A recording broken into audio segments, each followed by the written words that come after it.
Elderly folks like you, belonging to a different class, shouldn't attend the housewarming party. Henrietta, our daughter-in-law, declared loudly with a condescending look. Her audacity left us astounded and speechless.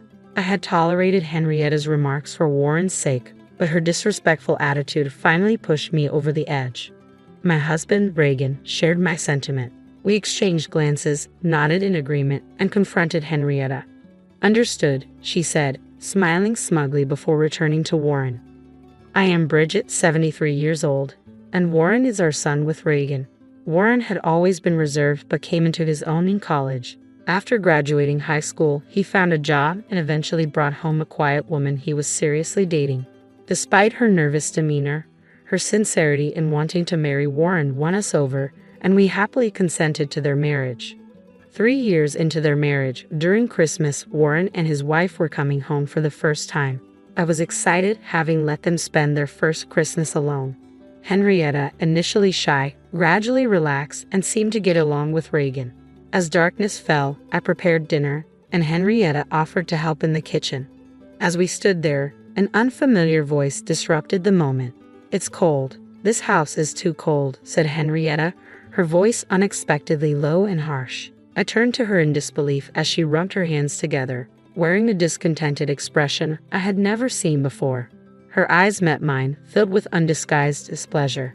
"I hate old houses like this. I really didn't want to come," she continued, her tone unhappy. Stunned and speechless at her sudden change, I struggled to comprehend her words. Just moments ago, we had been chatting cheerfully, and now she was venting her bad mood without restraint. "You look like you've seen a ghost," she sneered, her tone sharp. "It was all just an act to get married, you know. Now that we're married, I'm tired of it.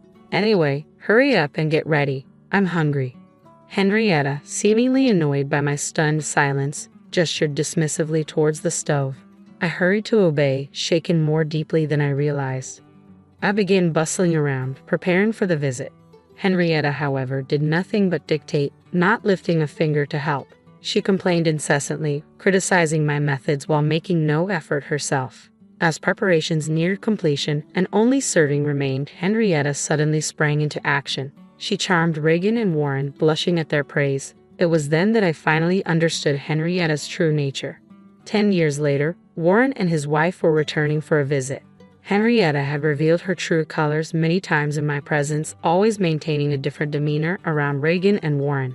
Despite my suspicions, I had remained silent, hoping it was all a misunderstanding. Yet each visit only confirmed my doubts. Upon hearing they were coming back, I felt a pang of dismay. I planned to avoid being alone with Henrietta as much as possible. When the doorbell rang, I sighed and opened the door to find Warren standing alone. Surprised by Henrietta's absence, I instinctively looked around for her. Warren, noticing my reaction, spoke with a hint of apology. "Sorry, Mom. Henrietta had some urgent work and will join us later," he explained. "It's okay to go ahead with the grave visit without her." Realizing Henrietta wouldn't be joining us until her work was finished, I felt a wave of relief. The thought of not having to witness Henrietta's behavior, even for a short while, lifted my spirits. I welcomed Warren into the house, and Reagan, noticing Henrietta's absence, asked about her. As I prepared tea, I found myself sighing deeply without realizing it. We decided to relax for the day and postpone the visit to the grave until the next day. When Warren informed Henrietta, she responded saying she couldn't finish her work in time but asked him to apologize on her behalf. Reagan brushed it off as unavoidable, but I couldn't shake the feeling that Henrietta simply didn't want to attend the grave visit. I didn't voice my thoughts and reassured everyone not to worry about it. The rest of the day passed uneventfully. The following day, after visiting the grave and returning home to relax, Henrietta called to say she had finished her work and would be coming over that evening. The timing of her call immediately after the grave visit struck Reagan and Warren as odd, and it heightened my suspicion. That evening, just as we were about to have dinner, Henrietta arrived looking slightly sweaty and out of breath, as if she had rushed. I couldn't help but frown involuntarily, but Reagan and Warren were delighted to see her, so it kept quiet. Henrietta, free from work, was asked to shower first while dinner was being prepared. She agreed somewhat apologetically. At dinner time, when she saw the sandwiches on the tray, she muttered unhappily, "Sandwiches. That's it. After a hot day at the grave, I'm tired of eating this." She continued to express her dissatisfaction, saying, "I managed to avoid going to someone else's grave in this heat, and all I get is a simple meal like this." As Henrietta tied up her hair and walked towards the living room, I felt anger rise within me, but I couldn't find the words to confront her. In the living room, she instantly started chatting happily with Reagan, leaving me silently frustrated. Another 10 years passed, and Warren decided to move from his apartment to a house. After discussing it with Henrietta, they decided to pay as much of the down payment themselves but asked us for a little help with the shortfall. Of course, we couldn't refuse Warren's requests, so we agreed and transferred the needed amount promptly. Soon after, Warren informed us that their new house was built, and they planned a housewarming party with both families. I hadn't seen Henrietta's parents since the wedding, so I was eager to meet them again despite everything that had transpired. When Warren invited me to attend their housewarming party next month, I readily agreed, much to his delight. He promptly shared the news with Henrietta, whom I presumed was on the other end of the phone. A few days later, Henrietta unexpectedly visited alone. I was surprised by her unannounced appearance and opened the door without realizing who it was. "Who is it?" I asked, looking up to see Henrietta with an unhappy expression. Taken aback, I hesitated before inviting her in. She quickly checked for keys at the entrance and pushed past me arrogantly, heading straight into the living room. She must have noticed that Reagan's keys were not there, indicating he was out for his daily walk and wouldn't be back for a while. Feeling somewhat trapped, I followed her into the living room. Henrietta stood there, waiting for me without sitting down. Before I could even close the door, she glared at me and spoke sharply. "Bridget, about the housewarming party. It's a nuisance, so could you please not come?" she demanded abruptly. "What are you suddenly talking about?" I responded, taken aback by Reagan's absence. Henrietta, crossing her arms, began speaking in a high-handed manner. "You're planning to talk to my parents about me, aren't you?" she accused, glaring at me with evident disgust. It was clear she didn't want her parents to know about her behavior. She must have deliberately chosen a time when Warren was at work and she had a day off, knowing Reagan's routine of taking walks. Henrietta was indeed cunning. I had no such intention, but now that you mention it, it might not be a bad idea, I replied calmly. Henrietta frowned in annoyance. "It's no joke. I married Warren because he's good-looking and earns decently. I don't want to deal with annoying relatives," she explained bluntly, revealing her true reasons for marrying Warren. Her expression froze when she saw my astonished face. As I pondered Henrietta's strange behavior, the living room door opened behind me. I turned around to see Reagan, looking surprised as he observed Henrietta. Realizing her conversation with me had been overheard, Henrietta clicked her tongue but decided to brazen it out. "Anyway, elderly folks like you, being of a different class, shouldn't come to the housewarming party," she declared with audacity that left us astounded and at a loss for words. I had finally reached my limit with Henrietta, who dared to say such things even in Warren's absence. I had kept silent for Warren's sake until now, but I could no longer overlook her behavior. My husband Reagan seemed to share my sentiment. We exchanged glances, nodded in agreement, and calmly told Henrietta that we understood. Satisfied, she smiled and went back to Warren. Left behind, we felt suddenly weary and sat down on the sofa. On the day of the housewarming party, we decided not to go to Warren and his wife's home. We hadn't told Warren anything about the incident with Henrietta. Naturally, he must have expected us to arrive. Sipping coffee with Reagan at a cafe, I pondered the situation. Suddenly, Reagan's phone rang. He got up, answered the call, and stepped out of the cafe. I quickly paid the bill and followed him to the car. Reagan switched his phone to speaker mode so I could hear Warren's voice too. "Dad, something strange is happening. All my relatives have suddenly made other plans and you and Mom haven't arrived yet. Even Henrietta's relatives are canceling one after another. What's going on?" Feeling guilty about Warren's anxious tone but deciding to play dumb, we exchanged glances. "Who knows what Henrietta's saying?" Reagan asked casually, his acting so natural that it surprised me. Noticing my reaction, Reagan winked and gestured to keep it a secret. Suppressing a laugh, I covered my mouth. Henrietta seems confused too. "Oh, another call's coming in. I'll call back later. Be safe coming over," I said, trying to sound casual. Warren still seemed to expect our visit, which made me feel guilty, but I convinced myself it was necessary to make a point to Henrietta. Then my phone rang. It was a relative who was supposed to attend today's party. Feeling apologetic but engaged in conversation, I chatted for a while. Meanwhile, Reagan's phone rang again. This time it was Warren. Regan switched to speaker mode and answered. Dad, I just spoke to Henrietta's mom. What's going on? If you can still come, please do right away. Warren's voice sounded strained, almost on the verge of tears, which tightened my chest. Regan glanced at me with concern. After a nod from me, he reassured Warren. We understand. We'll be right there. Calm down, Regan replied soothingly. Warren sounded relieved and hung up. We were at a cafe near Warren's new home, so we drove there immediately. Upon arriving and ringing the doorbell, Warren rushed out to greet us. Behind him, Henrietta stood glaring at us with furious eyes. Once inside, Warren ushered us to the living room where we settled on the sofa. Eagerly, Warren began to ask, I didn't expect you to arrive so soon. Where were you?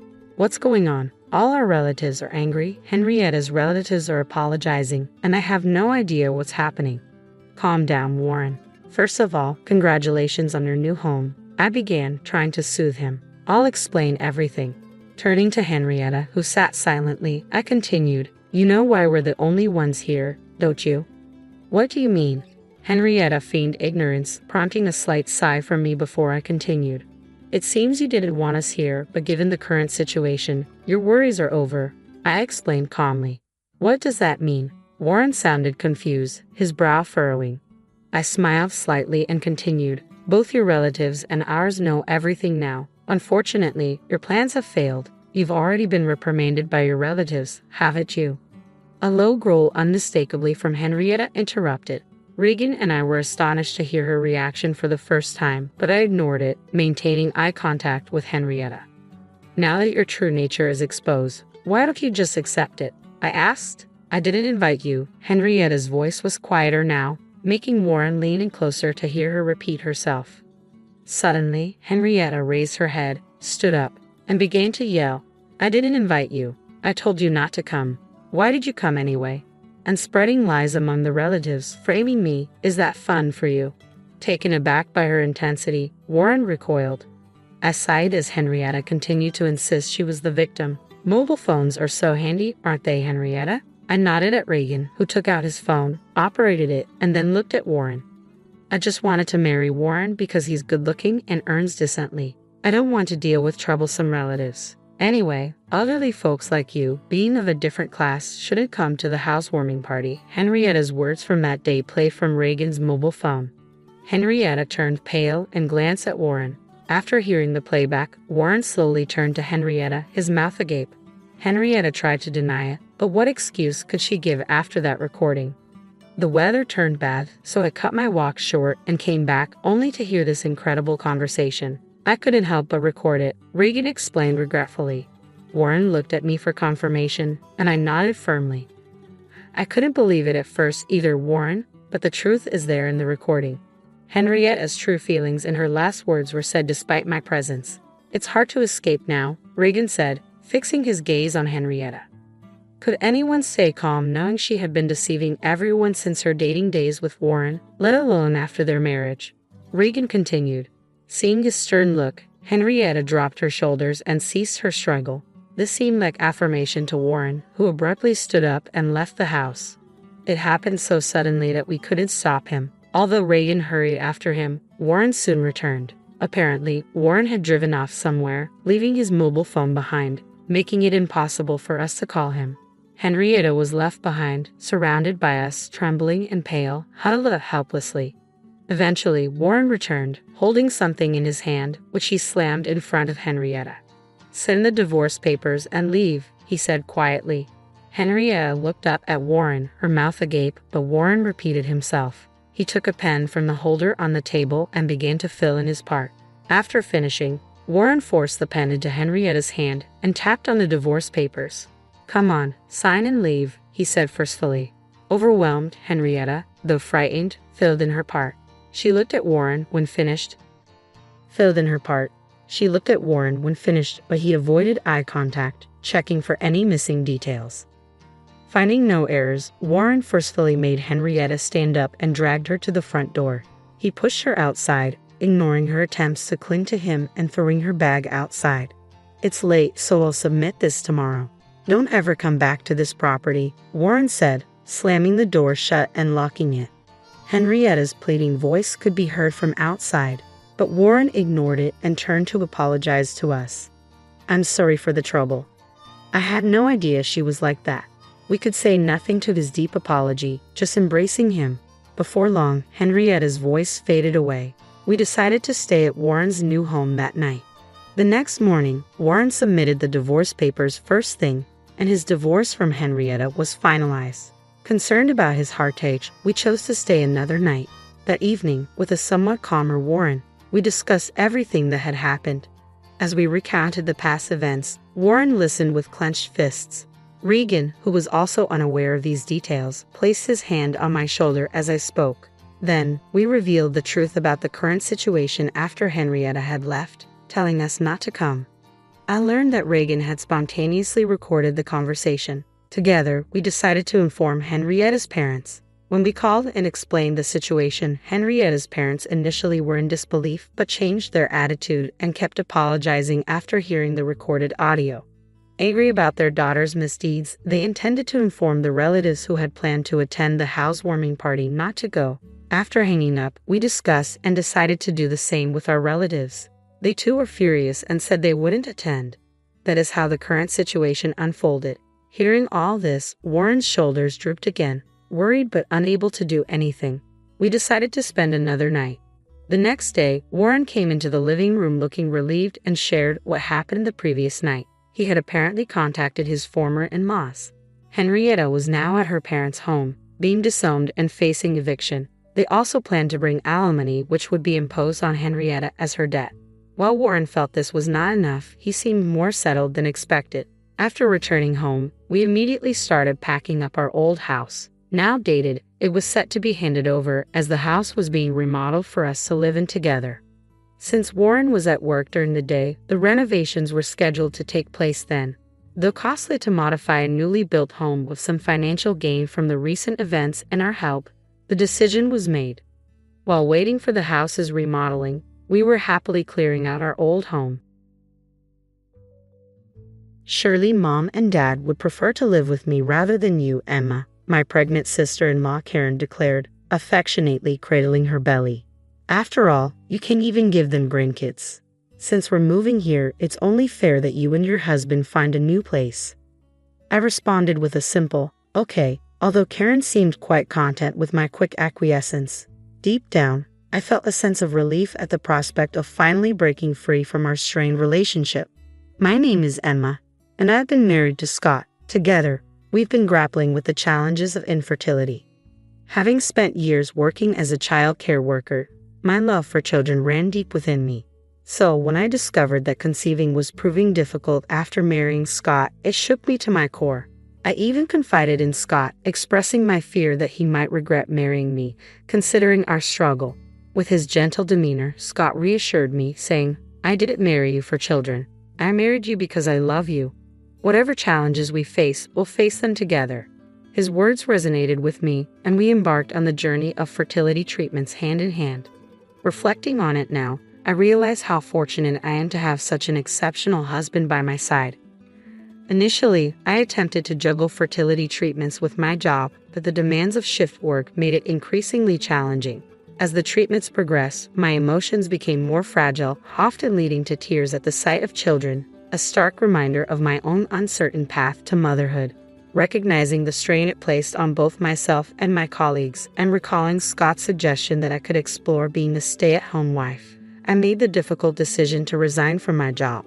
Now, amidst fertility treatments, I embraced the role of a full-time homemaker. Karen, Scott's younger sister, who was expecting her 5th child, learned of our struggles. Despite the sensitivity of my situation, Karen would visit with her 4 children in tow, oblivious to the emotional toll it sometimes took on me.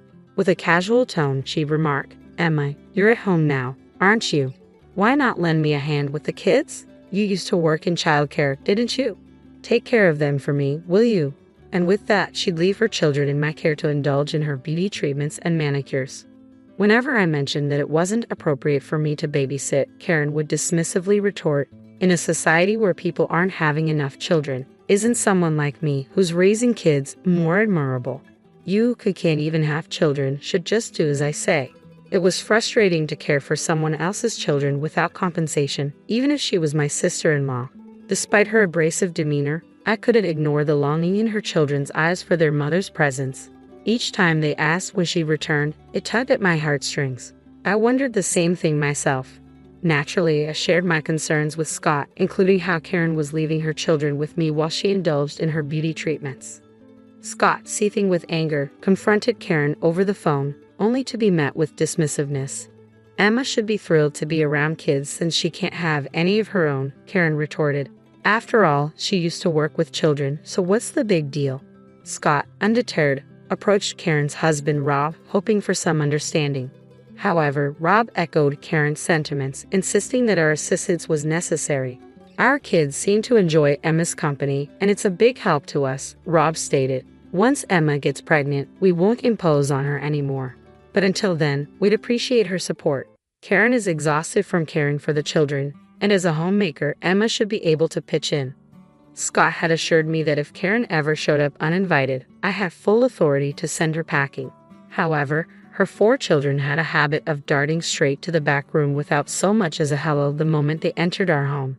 Karen, in her usual fashion, would simply declare, "Well then, you're in charge today," before hastily departing, leaving her kids behind before I could voice any objections.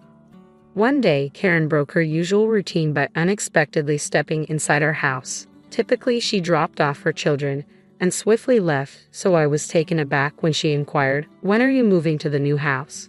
Have you picked out any designs or anything?" Scott and I were in the process of constructing a new duplex to reside with his parents. With the house nearing completion, we were preparing for the imminent move. Despite being aware of my struggles with infertility, my in-laws had never uttered a single disparaging remark. My mother-in-law, in particular, had been a source of immense support, once reassuring me, "There are countless happy families out there without children." It was a sentiment that had been a lifeline for me. Now, as my in-laws grew older and began to experience various ailments, we realized the importance of living together before they required full-time care. Hence, Scott made the decision to build the duplex. It was a rare occasion when Karen showed genuine interest in the duplex, so I eagerly shared the anticipated images and blueprints with her. Though Karen seldom visited her parents' house, the prospect of the home they would soon occupy seemed to capture her attention. She probed about the number of rooms and the amount of sunlight the house received, to which I assured her there were no concerns. When queried about our moving date, Karen simply responded with a curt, "I see," before abruptly departing, leaving her children behind.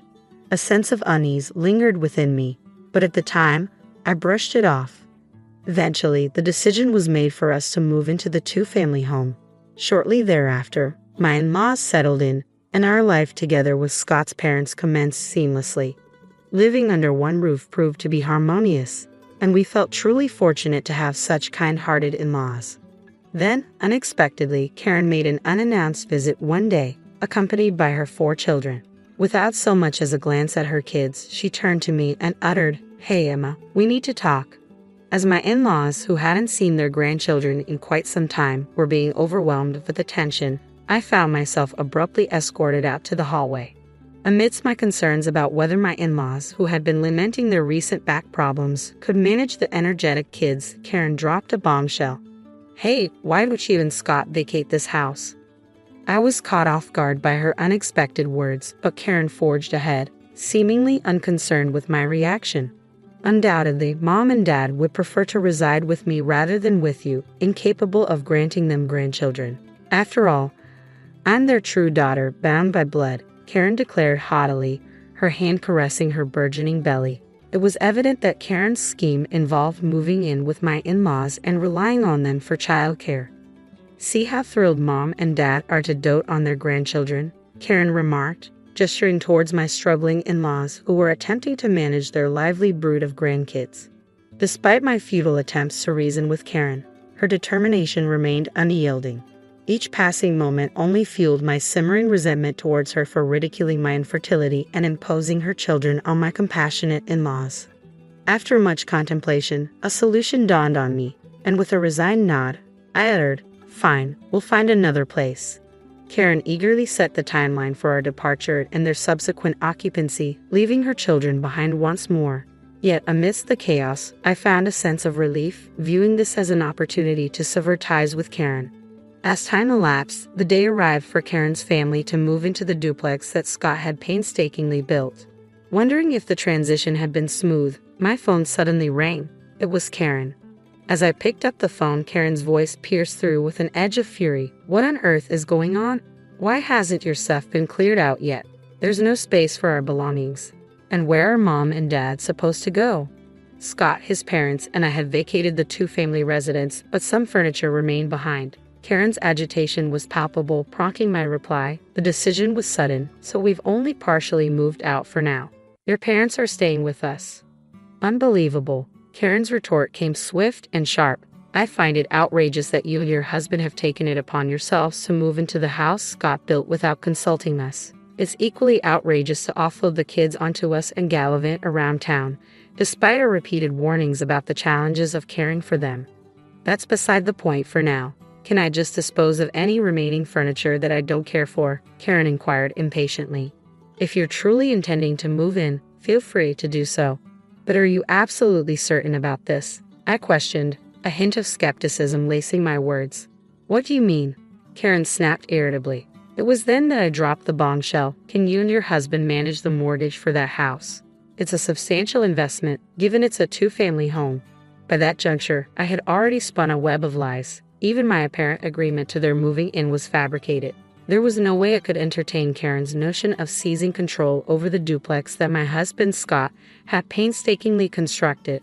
It's only natural that the furniture remains, considering Scott, his parents, and I are currently enjoying a vacation at Yellowstone National Park. In reality, the house had been entirely paid for with the combined savings of Scott, myself, and his parents.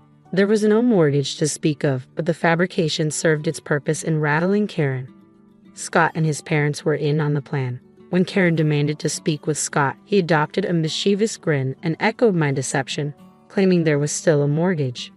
Upon hearing this over the phone, Karen reportedly broke down in tears, unable to fathom the financial strain. She ultimately chose to retreat to her previous residence with her husband, Rob, and their children, after Scott assured her she could still withdraw and that we were also returning home. Upon our return home, narrowly averting Karen's attempted takeover, she wasted no time in launching into a tirade. "You never disclosed there was still a mortgage. Why keep us in the dark?" Karen's voice reverberated with anger as she directed her accusations at us. With a nonchalant shrug, I retorted, "Because you never inquired," causing Karen's face to flush an even deeper shade of red. The children were thrilled at the thought of this becoming our home. "You shattered their dreams as well. Maybe your inability to conceive is punishment for your negligence. You owe it to them to properly care for the kids. Even if it's just playing with them, it's better than doing nothing." Karen's words stung with venom. Listening to Karen's venomous tirade, my typically reserved mother-in-law rose from her seat and delivered a resounding slap across Karen's cheek. Taken aback by my typically serene mother-in-law's unexpected outburst, she turned her attention to Karen with a cutting edge in her tone. "You can't even handle the simple task of playing with the kids? Were you planning to move into this duplex just to unload your childcare responsibilities onto us? I was willing to lend a hand if you were struggling to raise your children alone, but who would want to assist a daughter who shirks her parenting duties and acts entitled? Leave this house immediately and never return." A note of desperation crept into Karen's voice as she protested. "Aren't you on my side, Mom? I'm your real daughter, aren't I?" In response to Karen's tearful plea, my usually reserved father-in-law found his tone heavy with disappointment. "It's precisely because you're a real daughter that your behavior is so disgraceful. I feel remorseful for raising such a self-centered daughter. Scott has informed me of your cruel remarks towards Emma regarding her struggles with infertility. That's an unforgivable act." Karen's glare intensified towards me, but I couldn't help but feel a twinge of pity for her, knowing she would be facing her struggles alone from now on. With a solemn expression, I opened the front door for her. "As both your mother and father have stated, it's time for you to leave. I won't be assisting with childcare any longer, so please take responsibility for your own." "You're all heartless monsters," Karen lashed out before departing the house in tears. From that moment on, she never crossed the threshold of our home again. When Karen arrived at our house, Scott was away at work. Later, he received a call from her. but her words were barely intelligible through her uncontrollable sobs. It became apparent that her family was facing dire financial troubles. Karen had been indulging in beauty treatments and manicures, while Rod had been squandering money on lottery tickets. With their savings dwindling, Karen saw moving into the duplex Scott had built as a solution to avoid paying rent and utilities. When she turned to Scott, who earned significantly more than the average income, for financial assistance, he couldn't overlook her past mockery of my infertility. Scott advised Karen to cut back on beauty treatments and lottery tickets as a solution, but she tearfully refused. He couldn't bring himself to financially assist such an arrogant individual, even if she was his blood relative. As their financial situation worsened, Rob had to resort to taking a second job to cover their expenses after exhausting their funds on lottery tickets. Similarly, Karen had to forgo her regular beauty treatments due to a lack of funds. Once polished and composed, Karen was now almost unrecognizable after months of financial strain. It was only when Scott pointed her out that I realized it was indeed Karen. Yet, despite Karen's challenges, her children remained vibrant and content in her care, which was a relief. And then, a miraculous twist occurred. I discovered that I was pregnant with twins. However, even amidst the joyous news, tears welled in my eyes when the doctor confirmed it. Scott, by my side, also shed tears of happiness as we shared in the overwhelming emotion. My in-laws were equally ecstatic, finally seeing the realization of our long-held dream for a child. Though I hadn't voiced it to Scott, I couldn't help but wonder if the release from the stress caused by Karen had played a part in my pregnancy. Reflecting on the unwavering support of Scott and my in-laws, who chose to stand by me rather than Karen, fills me with immense gratitude. It's because of their unwavering support that I've been blessed with two precious lives. Now, all I can do is hope fervently that the babies growing within me will be born healthy. Melissa felt really sad after her grandma passed away. She missed her a lot. Her grandma used to say that everything would be okay and that she believed in Melissa. Those were some of the last things her grandma said before she died. Melissa and her grandma lived together since Melissa was born. She never knew her parents and didn't want to make her grandma sad by asking about them. Melissa thought maybe her parents left her because they had other things to do. Lots of people visited Melissa's grandma. Some were nice and some were not. Melissa would stay in her room when they came over because she didn't want to bother them. She knew her grandma was helping them with things. As Melissa got older, she started to understand more about the world. She realized it was different from what she thought before. Melissa thought her grandma knew a lot of things that others didn't, and as she grew up, she started to understand those things too. Sometimes it made her cry because it was scary. One day, Melissa was crying in her room again. Her grandma heard her and came in quietly to see if she was okay. Melissa said she was fine, so her grandma came in and asked what was wrong. Melissa told her grandma that she was scared. Her grandma gave her a hug and asked why she was scared.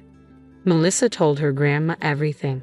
Her grandma hugged her tightly and said she was worried this might happen, that Melissa would inherit her gift.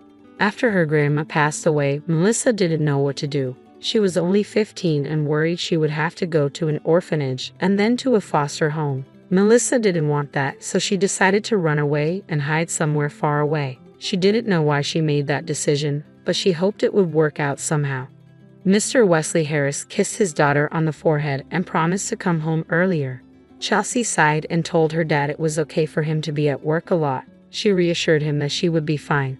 Wesley suggested having a movie night to cheer her up. Chelsea agreed with her dad, saying she'd be okay and wanted to talk to him about something. "What is it, sweetheart?" Mr. Harris asked. Chelsea asked if they could try to find someone. "Are you sure, honey?" her father asked, concerned. Chelsea didn't want a caregiver who only did medical stuff and treated her like a kid. She wanted someone she could talk to. She didn't like the nurses from agencies because they felt fake and cold, like robots following rules. She wanted someone real. Wesley kissed his daughter again and promised to find a solution. As he went to work, he couldn't shake off how strange life had become.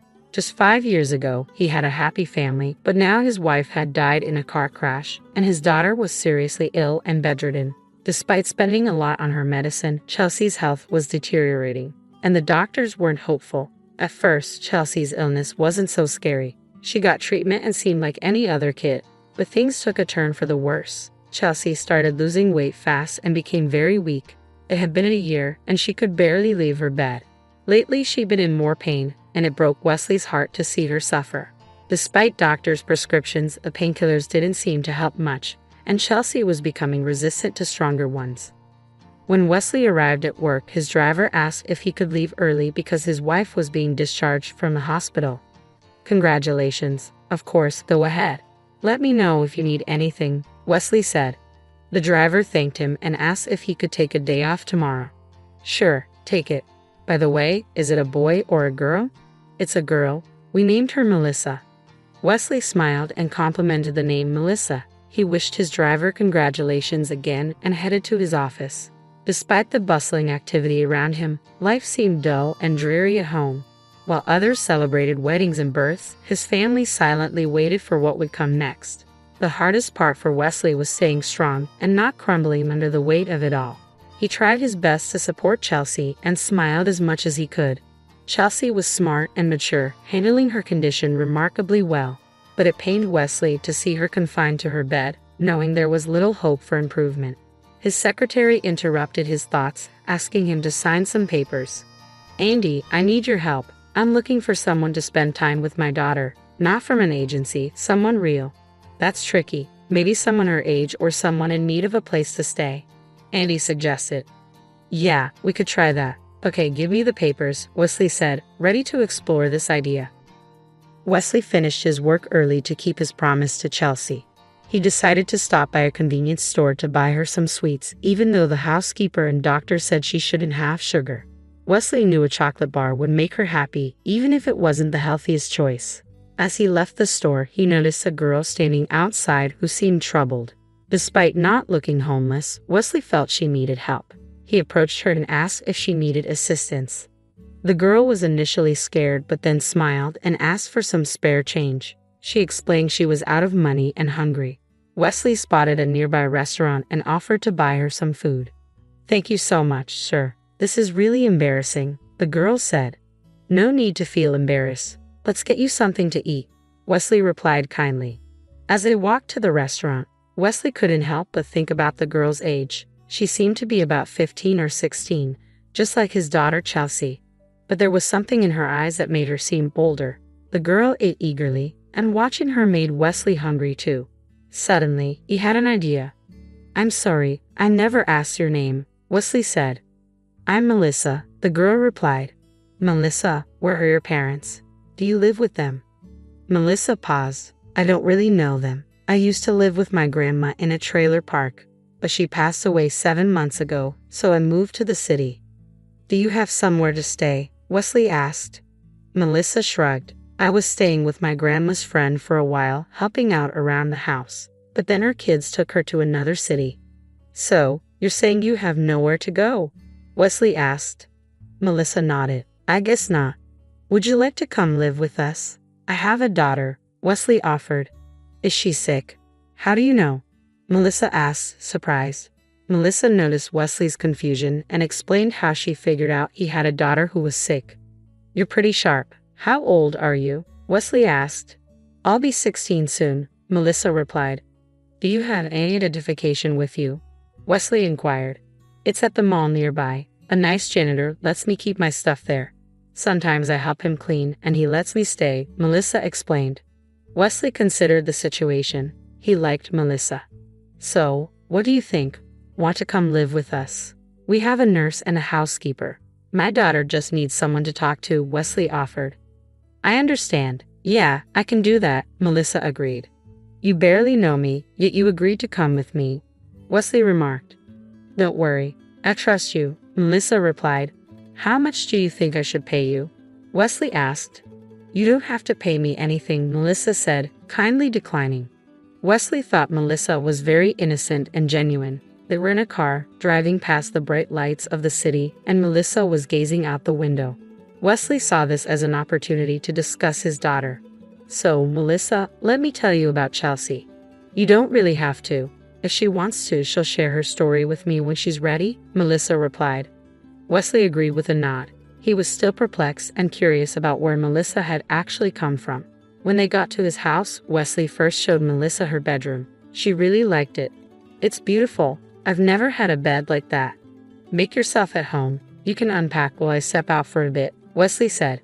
Melissa was thrilled with her own bedroom. She meticulously unpacked her belongings and arranged her clothes tightly in the closet. After finishing, Melissa silently left her room and walked into the hallway where Wesley was walking towards her. He stopped and said that it was time for her to meet Chelsea. Chelsea was sitting in her bed, looking out the window. Hey, honey. Chelsea slowly turned around and smiled. Hey, Dad. Melissa, this is my daughter, Chelsea, and Chelsea, this is Melissa. Wesley introduced them. Nice to meet you, Melissa, Chelsea said, looking at Melissa with great interest. She is a really nice young lady. I'm sure you will get along well and make really good friends, Wesley added. All right, you two go ahead and get to know each other. I'll go change, Wesley said. Melissa slowly walked over to Chelsea's bed and looked at her without saying anything. Hi, she said. Hi, Chelsea replied. Chelsea could feel that Melissa was looking deep into her soul. She had a weird feeling. Chelsea was a bit frightened and looked at Melissa, but then Melissa smiled. Don't be scared. Everything's gonna be all right, Melissa said. Gradually, the awkward tension between them subsided and they started talking. By the time Wesley came back, Chelsea was laughing. As he walked in and saw them, he froze. He hadn't seen her beaming and heard this laughter for the last couple of years. Melissa was telling her how her grandma would have herbal teas every time to make her memory better. She kept losing her shiny things and thought that she was forgetting them somewhere, and it turned out that a magpie was flying in and stealing them. Are you guys having fun? Chelsea turned to her dad and said, We are. With that, Wesley said that dinner would be ready in an hour. He was expecting a refusal from his daughter as usual. This time, Chelsea said, Dad, do you think we can move my bed to the kitchen? I want to eat there. Wesley was shocked. Of course, honey. Let me get the chair instead. They had purchased a special chair for her a long time ago, but Chelsea never used it. She had totally been against it. Wesley instructed the housekeeper to prepare a table for 3 people, which surprised her. However, when she noticed Chelsea chatting animatedly with another girl, she quickly got to work. Chelsea couldn't eat a lot, but she had a hearty appetite. It was peculiar and uncommon. It was the first time she ate well. For a brief moment, Wesley began to question what the doctors had told him, but he realized that doctors from 3 different countries can be wrong at the same time. Before going to bed, Melissa noticed that Chelsea was curled up in pain. Melissa, can you call the housekeeper? I need a shot, Chelsea said. But Melissa walked up to Chelsea and put her palm on top of her head. After a minute, Chelsea began to feel that the pain was subsiding. She had never felt anything like that before. She wanted to ask how Melissa was doing that, but she couldn't. Her eyes were drooping, and she felt like she was falling asleep. Melissa stood up to shut the door and saw the housekeeper hurrying to give Chelsea a shot. Excuse me, ma'am. She's better. She fell asleep. What do you mean she's sleeping? What about the housekeeper appeared inside and saw Chelsea was indeed asleep. That's impossible. 2 weeks passed, and Chelsea had changed a lot. Wesley was astonished. He saw how Melissa was leading her by the hand carefully. For the first time in the last few years, Chelsea got out into the yard. Wesley couldn't believe what he was seeing, but he was still wary that it could be something temporary. Mr. Harris, where did you find this girl? The housekeeper asked. You won't believe it, but I met her on the street outside a store. Is everything okay? Yeah, everything's fine. I mean, I don't know how to say this, but she's a bit strange. She knows everything. The other day she predicted that it was going to rain in 10 minutes. She told me that my son's sore throat needs to be treated with some kind of herb. I mean, look how much Chelsea has changed. Are you telling me she's some kind of clairvoyant or something? I don't know. I don't really believe those things, but I just don't understand how. Wesley smiled, but he agreed with the housekeeper. Melissa had a piercing gaze. In the morning, Wesley was getting ready for work. Melissa walked out to him from her room. Mr. Harris, do you have to go to work today? Yes. Is everything okay? Can you stay home today, please? Why, Melissa? What's going on? I have a lot of things to do at the office. Melissa kept begging him not to go anywhere and to tell his driver to stay in the city today. Wesley didn't know why he agreed to listen to her. In the end, he decided he could probably work from home today. When he turned on the TV, he saw that there was a terrible accident on the highway involving a dozen cars. It happened exactly at the exit he was supposed to take and at around the time he usually passes through that area. He immediately got a call from his driver. The driver talked for a while and thanked Mr. Harris for letting him stay in the city today. Wesley got up and headed for Melissa's room. He couldn't take it anymore. He really wanted to know who she really was. He knocked on her door, but there was no response. Then he walked towards Chelsea's room, and as he was approaching, he heard loud noises. They were arguing about something. He stood behind a slightly open door and looked through. Melissa was shouting at Chelsea. "Get up now." "I can't." "Who told you you can't?" "But I'm really sick. I can't walk." "I'm not supposed to walk." "But you're still alive. Give me your hand." Wesley froze because Chelsea put her right foot on the floor, then the left, and then she got up. She wobbled immediately, and Wesley was about to lunge, but Melissa had already had her shoulder up for her. "There you go. Good job, Chelsea," Melissa told her. "And you were telling me you were destined to be in bed."